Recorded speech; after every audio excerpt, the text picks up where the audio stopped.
രാജ്യവ്യാപകമായി നടത്തുന്ന This is one of the greatest effort by any government in the country. But one second.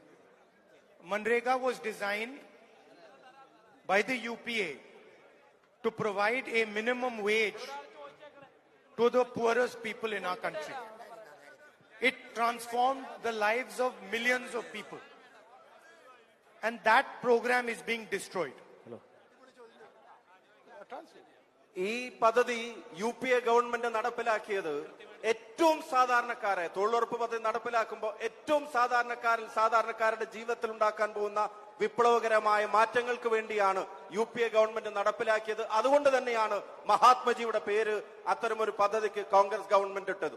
The national government does not want to pay a minimum wage to the laborers of India.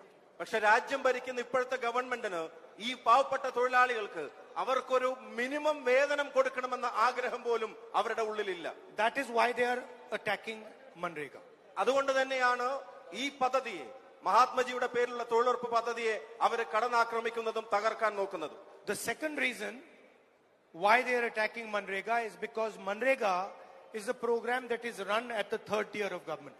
അതുപോലെ മറ്റൊരു പ്രധാനപ്പെട്ട കാര്യം ത്രിതല പഞ്ചായത്ത് സംവിധാനത്തിന്റെ ഏറ്റവും വലിയ അടിത്തറയായ പഞ്ചായത്ത് വഴിയാണ് ഈ ഒരു പദ്ധതി ഈ രാജ്യത്ത് ഉടനീളം നടപ്പിലാക്കിക്കൊണ്ടിരിക്കുന്നത്. And they do not want to give financial power and decision making power to the third tier of government.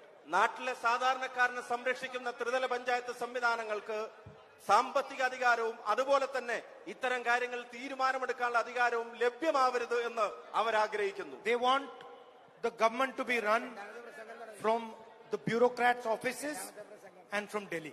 അതിനു പകരം ഈ നാടിന്റെ മൊത്തം അധികാരവും ഈ സർക്കാർ സംവിധാനങ്ങളും ഡൽഹിയിൽ നിന്ന് ചലിപ്പിക്കുന്നത് പോലെ ചലിക്കണം എന്ന് അവർ ആഗ്രഹിക്കുന്നു. ഉദ്യോഗസ്ഥ ഭരണം പോലെ ആവണം എന്ന് അവർ ആഗ്രഹിക്കുന്നു. We created Manrega to protect the interest of India's poorest people and also to give power to the third tier of government.